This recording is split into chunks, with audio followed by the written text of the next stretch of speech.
I know that face. How are you doing? Pretty good, thanks. How about you? I'm good. I'm good. Actually, a little sore. I went for a 2-hour hike yesterday, then played pickleball.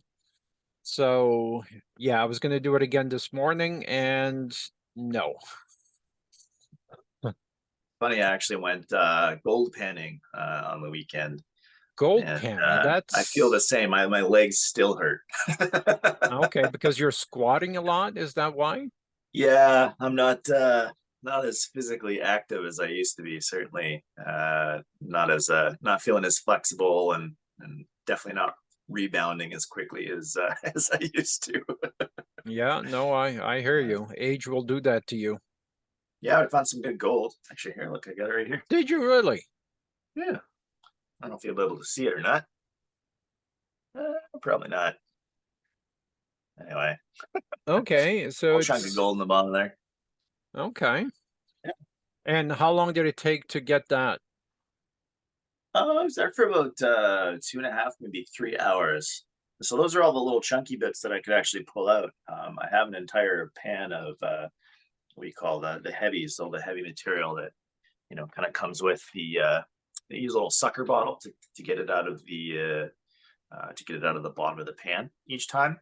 But that inevitably brings some other black sand and stuff like that along with it. So Oh, I you got see. to separate all that out at the end. Okay, so how did you get into this? Is this a hobby or is this going to be a new career? No, just a hobby. I most definitely spend more money than I'll ever make in just like the pans and equipment and gas and all the rest of it, right? But Yeah, no, it's really fun. I started when I was on Vancouver Island.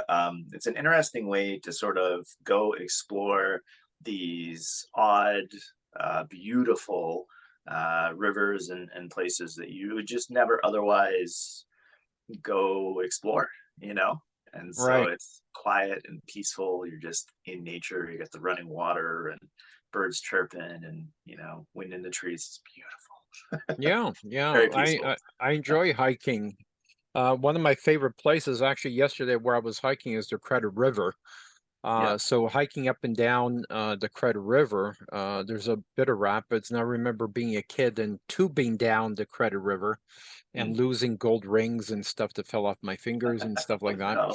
But yeah, being in nature is something we all should do. I agree. Yeah. Um, but when you study the gold rushes, who made the money? Was it the people Yeah. selling the shovels or the Yep. guys panning for gold, right? So maybe you should get Yeah. into, selling the pans as opposed to so, Well, it's but actually really funny you should say that. While I was there, the place I went is a popular tourist attraction. It's called the Ovens on Nova Scotia's east coast there. It's these really cool caves that go super deep into the side of the cliff face, just natural caves that sort of, I guess, just got carved out over, you know, centuries. And there was a small gold rush there, but the beach where the hike starts actually has tons of gold, all up and laden throughout the sands. Of course, the all the like um, crystal and everything, the quartz crystal and everything that the gold is like held in, it all smashes up against the rocks, and so it falls out over time. So just sort of every tide, it sort of replenishes the supply of gold that you can pan. So pretty cool. It's fairly mm, unique. Um, and yeah, as I was down there, I was making friends and I was joking with a couple of the guys that kind of looked like they knew what they were doing. I said, man, I should, because I'm a social guy and people are asking questions, and I probably showed 15 people how to pan for gold. I said, man, these guys should be paying me for teaching all these lessons, because I think probably 6 or 7 people that I talked to ended up going up the hill and renting a pan and coming back down and giving it a go. So mm, renting a pan, okay. But yeah, so there's like a little gift shop there. You can rent gold pans for like $6 and come down and try your luck. But of course, nobody really knows what they're doing, right? So I thought it'd be funny to, you know, 5, $10 a pop, sit there and show people how to pan. Probably make more money on that than actually gold panning for gold. yeah. one little It's girl found a toonie and showed it to one of the guys, and he said, "Well, you're already richer than any of us are going to be today." yes, it's funny. I had a quick conversation with one of the girls that I play pickleball with, and she was talking about starting a business. And her first instinct, because she loves kayaking, was to start a kayaking rental business. So we got a little bit into that. And I was about to do a video, then I thought, okay, no, I've got a Zoom call talking about the process of that. Yeah. But she has two tandem kayaks and I believe two single kayaks. And she was disappointed because the Port Credit didn't put in the sandy beach so she could start a kayak, and she had postponed for next year. And I'm thinking, okay, is that a good business? Because one of the things that I talk about is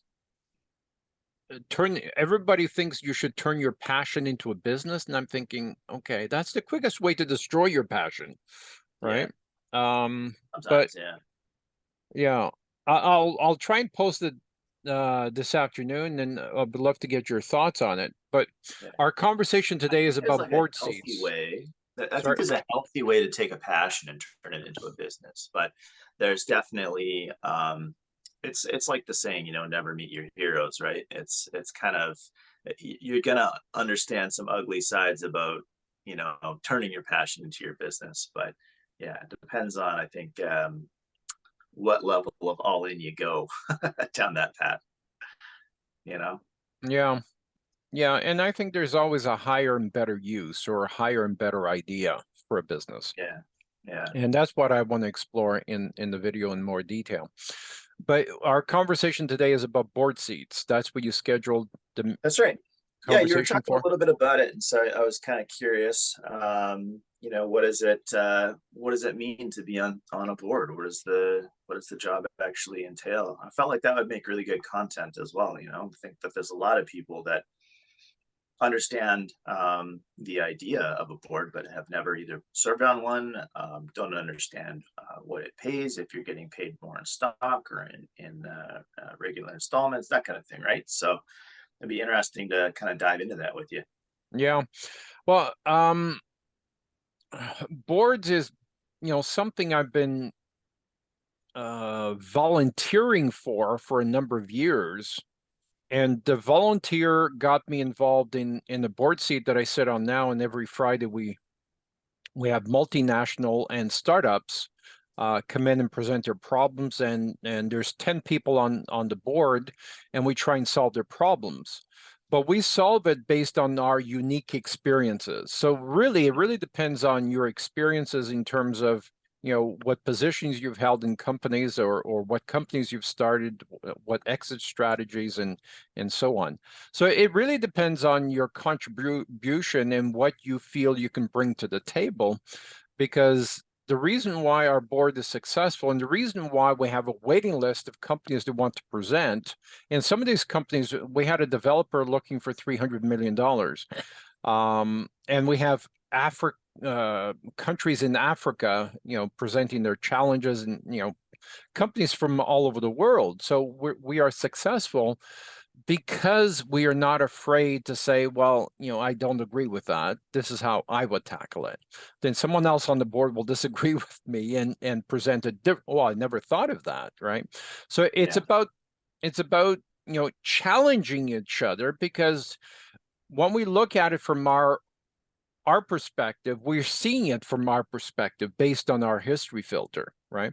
But when you had 10 opposing views, and a lot of times we have guest board members, and they see it from a wholly different perspective, now the client is getting a wealth of benefit from years and years and years of experience.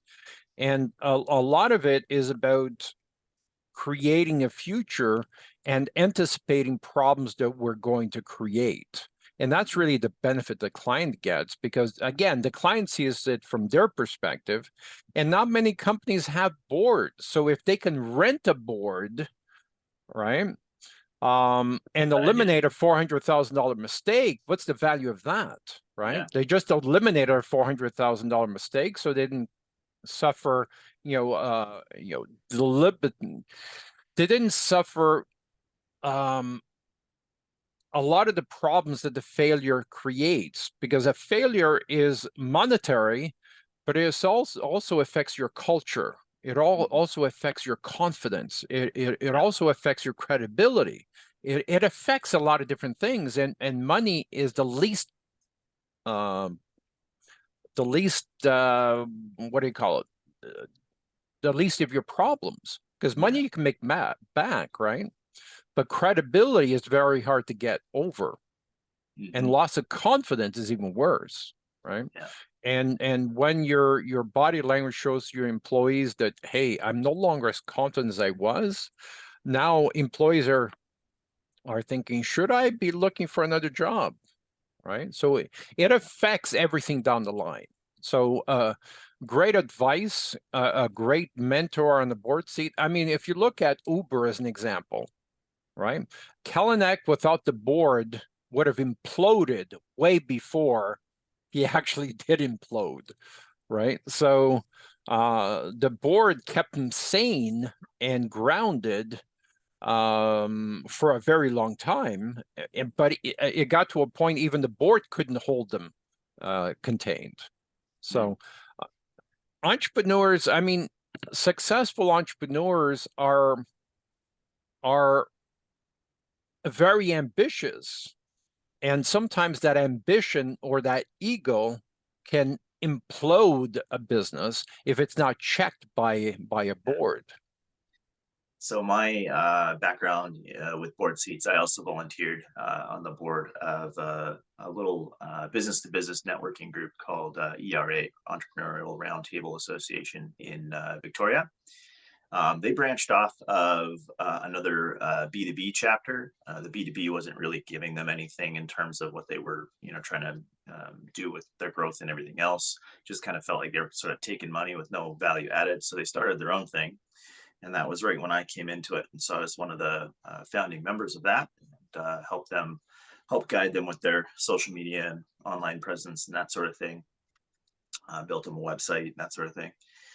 And yeah, it's funny because the head guy in that particular organization as well, I guess kind of spelt the end of it. And I did try my best to sort of help steer it into, I really wanted it to become something bigger.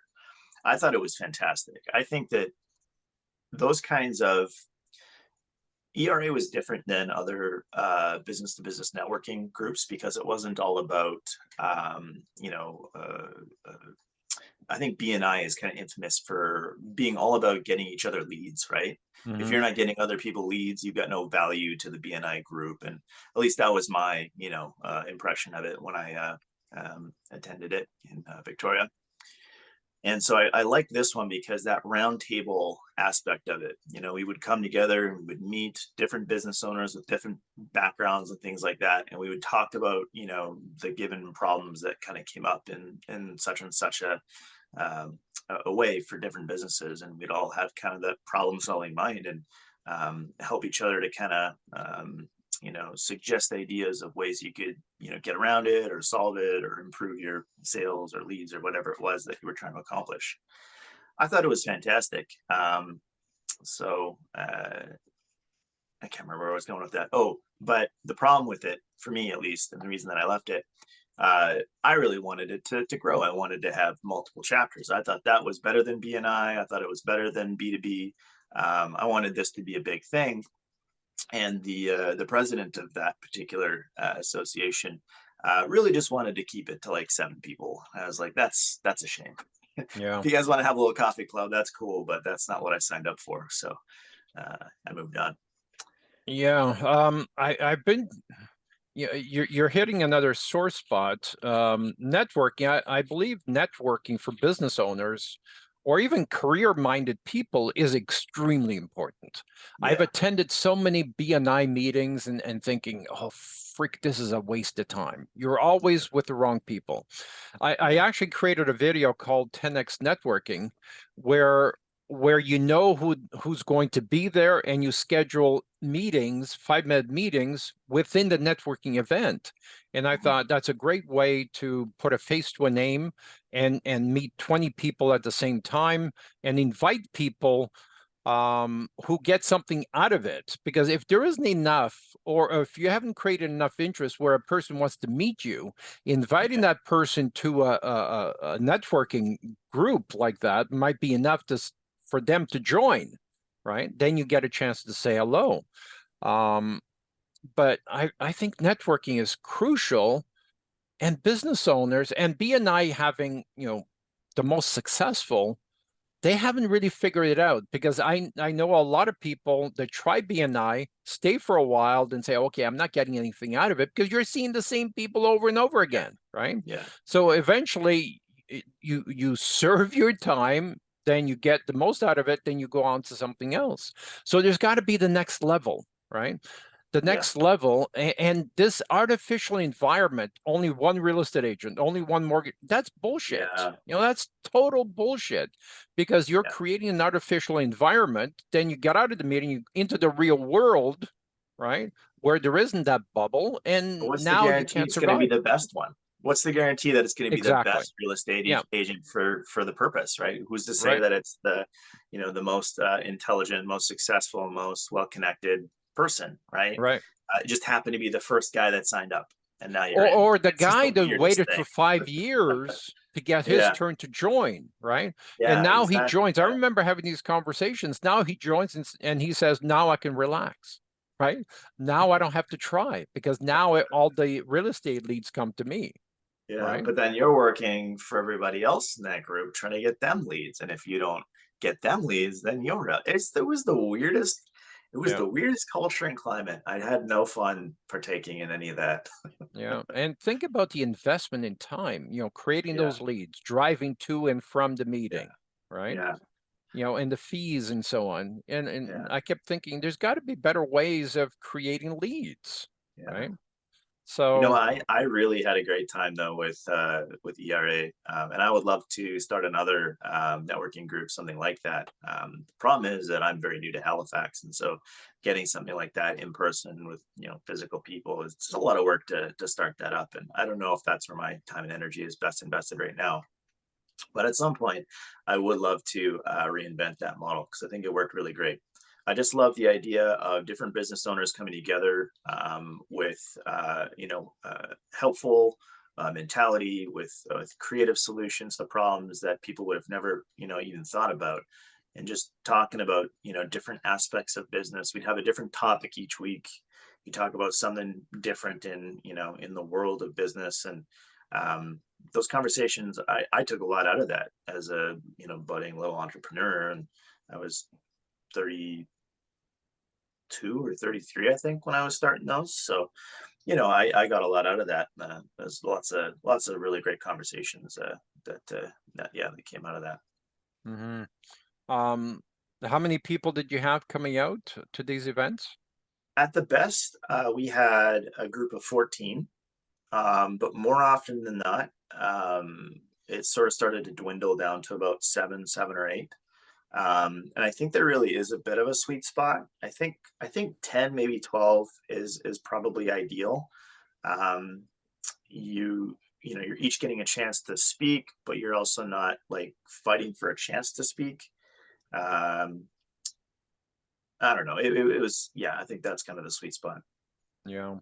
We used to do networking events, face-to-face networking events before COVID. We'd have to send out over 20,000 emails to get 180 to 200 people to show up. That's a major commitment. It was costing me a fortune. We were meeting Yeah. at an interior design showroom, 22,000 square feet. So we had different breakout rooms, and we were doing LinkedIn Live and Facebook Live, and it was starting to work. Then COVID hit and blew everything up. But I love the concept, and I was about to start the 10x networking, where you know who's going to be there, and you schedule the meeting at Zone 1 at 7:01. You meet at Zone 1, then you meet someone else at Zone 5, and so on. And we were starting to put that together, and then COVID hit. So, but I still believe there's a need for that. Yeah. And what you were describing is what we call trusted circles. Um, to getting 7 or 10 people out, um, I believe we should have between 50 and 100 people in your trusted circle. And what we do is create a spreadsheet. Oh, you want a painter? He's number 57 on my spreadsheet. I just sent you the spreadsheet. And the Mhm. reason why you want to send a spreadsheet is not only to get the painter, oh, there's a home inspector here, or there's a roof repair guy, oh, there's an interior designer. Okay. So when you share the spreadsheet and the spreadsheet gets shared hopefully thousands of times each month. And when you're on the spreadsheet and 10 people or 20 people or 50 people are sharing the same spreadsheet, now you have a benefit of sharing that spreadsheet, Mhm. right? Yeah. So, I mean, we've experimented in so many different ways, but back to the board seats. I mean, I can present it to the board because we certainly have more room for unique experiences. Okay. And what I would suggest you do is write a brief outline, point form, what you feel you can help these people with. And Sure. if we have someone that is applying to the board and he just serves on nonprofits. And Mm. I had a client approach me from the US that is trying to get their nonprofit to the next level, but the US Canada border, he's in Canada, nonprofits in the US, he can't help them because of their regulations. So we've got so many niches that we need to fill. Uh, and just write a brief outline point form how you could help and what your Sure. expertise is. I'll present it to the board, and if they want to try you out, then great. Okay, cool. I would probably throw something together with regard to I love the concept of streamlining the customer journey, which sounds I don't know. I don't think that enough people like really put in the time and energy to look at the journey that their customers go through from the time that they found your website to the time they're paying you. Right. I don't think that people really pay enough attention to where they're finding business and where they're losing business in that pipeline. Um, Very and I true. think that creating like that frictionless experience, the less cognitive overload and overhead rather that you're building into that, the better. People are putting on these contact forms with like 52 different points, trying to capture Yeah. every possible aspect of their Yeah. customer. It's Yeah. like you need a name and a phone number, and that's it, man. Like that's really Yes. all you need. Then the That's how drip you get the ball campaign can going. get more information. Yeah, exactly. Totally And build agree. a relationship from there. Yeah, you don't start with that. So, yeah, I don't know. There's a lot of there's a lot of deep little pockets you can go down there, but yeah. Anyway, So is that what you do, the customer journey? Is that how you make money?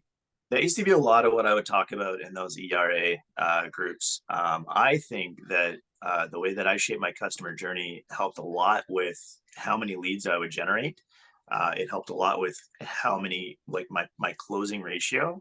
I would close between 30 to 40% of every lead that came through my door, which is huge. I'm sure I don't have to tell you, I'm sure you know. In the exterior cleaning, property maintenance world, you're happy if you're closing 20%, right? So I was doing a lot better than my competition.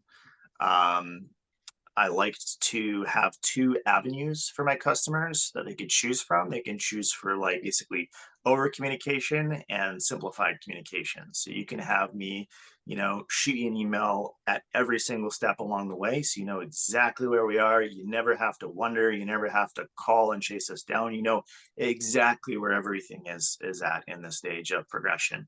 But some people are really busy and we want to respect that too. And so we have that option where it's like just we'll tell you, the bare minimums. You can trust that we're on it. We'll contact you if anything falls through. But then keeping track of everything in a very detailed CRM system is super important in that regard. You can't afford to just lose a piece of paper with someone's name on it that represented a commitment that you've made to that customer to go and quote their job or send them that quote or whatever the case may be. You can't afford to like lose them in that process. So yeah, there's a lot of cool stuff there that I think is important that a lot of people, especially starting out, don't really consider. Yeah. A couple of days ago, I was walking through a construction job site They were putting a second floor on the house. And I happened to walk past the pickup truck and I look on the dash and there's all these file folders. So a lot of paper on the dash, right? And cigarettes, back of cigarette packages with phone numbers. And you think, okay, this guy needs to get organized, right? Because when you see a lot of paper, you know there's a problem. So Yeah. so yeah, send me an email. I need to jump on another call. Are you okay if I post this video? YouTube, Yeah. TikTok? Problem. Yeah. Go Okay. for it. Yeah, and I appreciate all your comments on my posts. Really Yeah. I appreciate hope it was that. helpful. Yeah. Thanks. Let's talk again soon. Yeah. You bet. All Take right. care. Take it easy. Good to see Bye. you.